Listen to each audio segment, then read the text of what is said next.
Waaqummaan isin barsiise moo namummaan? Namummaa isaatiin isin barsiise moo waaqummaa isaatiin? Waan hunda akka danda'u nu barsiisa. Dandeettii guddaa, dandeettii cimaa akka qabu nu barsiisa. Guyyaa 40 soome halkanii guyyaa soome san namummaa isaatiin soome moo waaqummaa isaatiin soome? Lachuu walitti qabamuti Yesuus waaqa, Yesuus nama guutuudhaaf waaqa guutuudha. Lamaanuu nutti agarsiisa. Atiin soomte. Fooninis soome yookaan soome. Na gaafatte miti na fixachiisaa deemraanillee hin turu baay'een dubbadhu.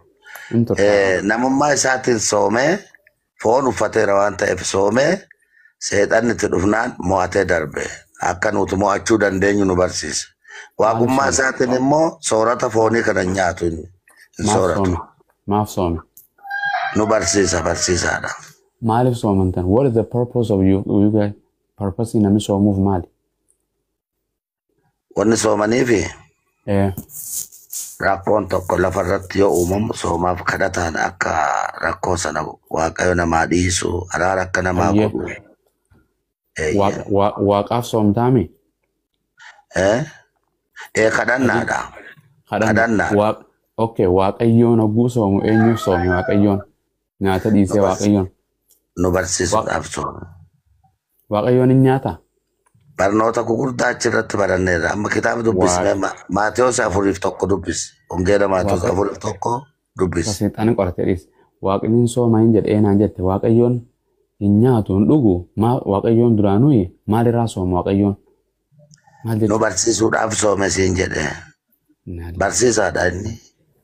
Amma boqonnaa takkaanis rukutaa qo'e. Rukutaa. Ilaali afaan keessa bakka. Nama waaqaan rukutan abbo. Nama rukutan nama. Si rukutan namaan jetta.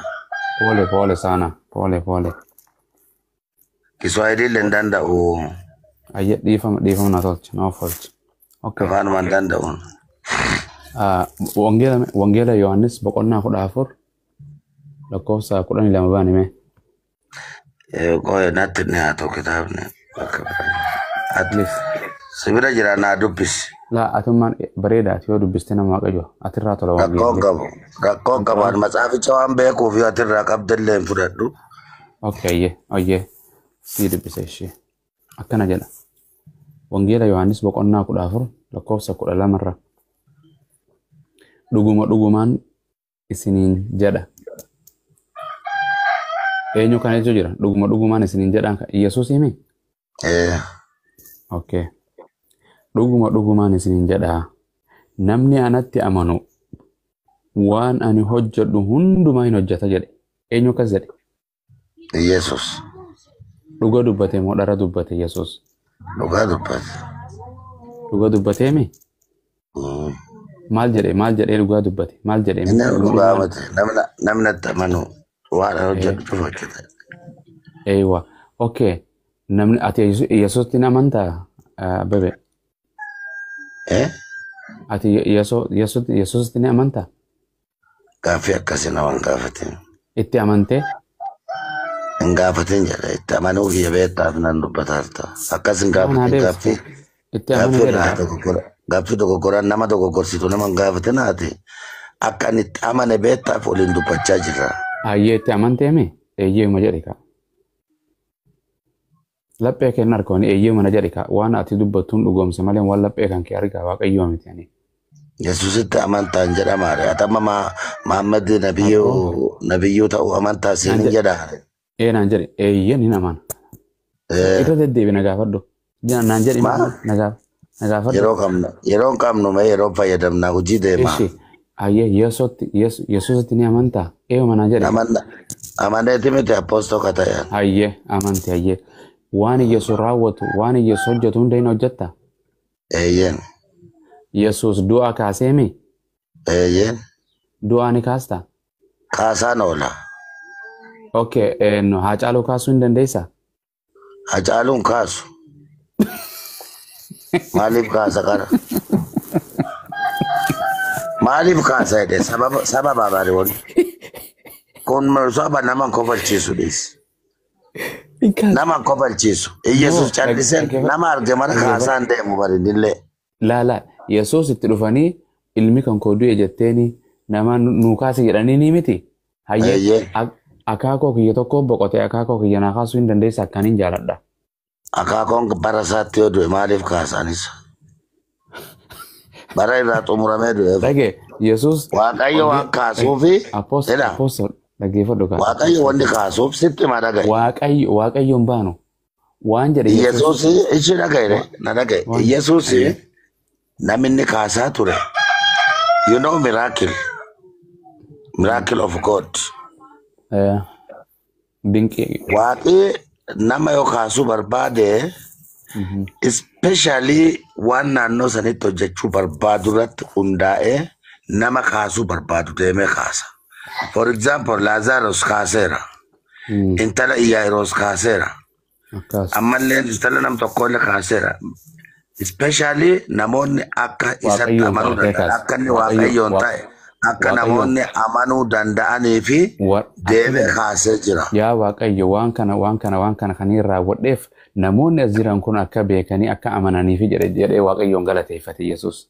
Akkas fadha isaatiin hin raawwanne waan hunduma humna kootiin humaa raawwachuu hin dandeenye jedhe fadha Waaqayyootiin malee fadha Waaqayyootiin galatoomi jedhe na dhagee keetiif Waaqayyoo kan koo thank you for hearing me jedhe na dhagee keetiif waan siin jedhe waan ati beektu biroo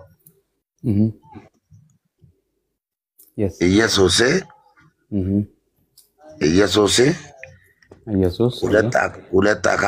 qaama lamaan qaba. Yesuus waaqa guddaa qaama raasaatti jiru bara foon ka uffate akkas ila waaqa guutuu fi nama guutuu ta'uu yoo beekte qofa kana waliin dubbannu.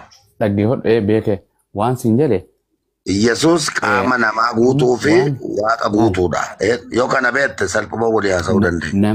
Namni akka jedhe ittiin si fufa akka boqonnaa kana siif hin xumurre namni Yesuusitti amane waan Yesuus hojjete hunda ni hojjete na caalaa hojjete jedhe siif hin xumuraa dhageeka jedhu dhugumaan isinitti himaa isiniin jedha namni anatti amanu waan ani hojjedhu hundumaa hin hojjetaa ani gara abbaa waanaan dhaquuf kana irra caalaa iyyuu hin hojjettan jedhe yoo Yesuus nama tokko nama 5 kaase ati nama 50 kaasuu dandeessa.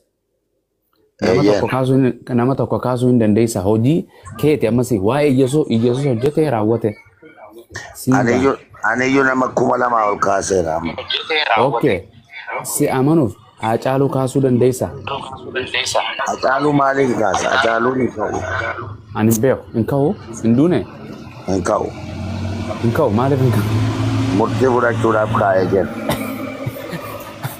Nama akkam kaaftani simmee? Namni nu kaafnu nama hafuuraan Waaqayyo irraa du'e.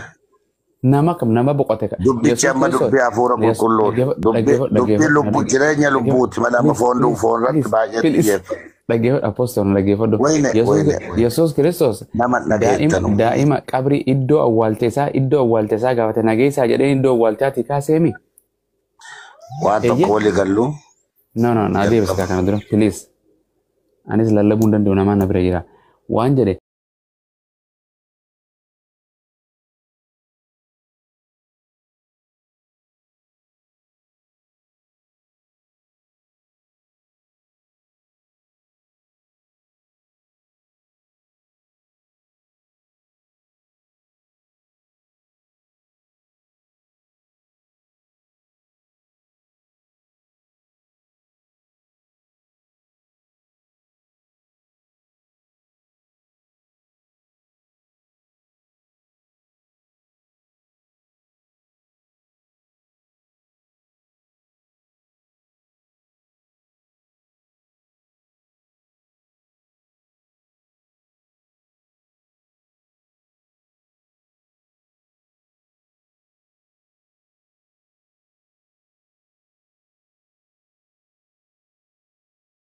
dubbachuun illee qabu. Kanaaf otoo waan wal dhaga'aa deemne yookaan nyaata kana xumurtee atoo yeroo fudhannee walitti deebinee hin hammaatu akka kootti. Nyaata xumurtee yookaan ammoo haasawa jiru wal jala dhaga'aa otoo dubbanne. Yaxume sagalee Waaqayyoo dura xumurraa qoy. Lakki nyaata sa'aatiin sirraa darba nyaata xumuradhe walitti deebina. Yaa qoofee bar tirfi nyaataa jira lammiin teenyaa beelaa jirti maal nyaanna boo. Okay. Waan kana practically waan Yesuus dubbate reality jijjiiramuu qabaa miti. Yesuus waan an hojjedhu hunduma jedhee bara. Hunda everything that I've been done. Waan ani raawwadhe hunda jedhee bara.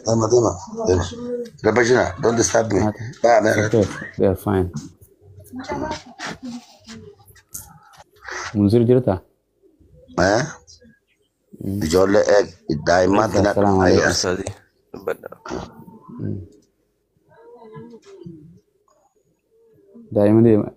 daa'imman okay. Yesuus Kiristoos waan jedhe waan ani hojjedhu waan an raawwadhe hunda hojii isaatirraa action isaarraa isaa hojjira waan inni raawwate waan an raawwadhu hunduma namni anatti amanu raawwata jedhe. Kiristaanni Yesuusitti amane hundi dinqii Yesuus hojjete hunda hojjechuu ni danda'ami? Yesuus Kiristoos du'aa boolla keessaa qabrii keessaa kaase moo kaafne? Kaaseera. Ati guyyuma tokko du'aa boolla keessaa isa du'e isa boqote kaastee ekiraa fi lafee isaa oli deebiste?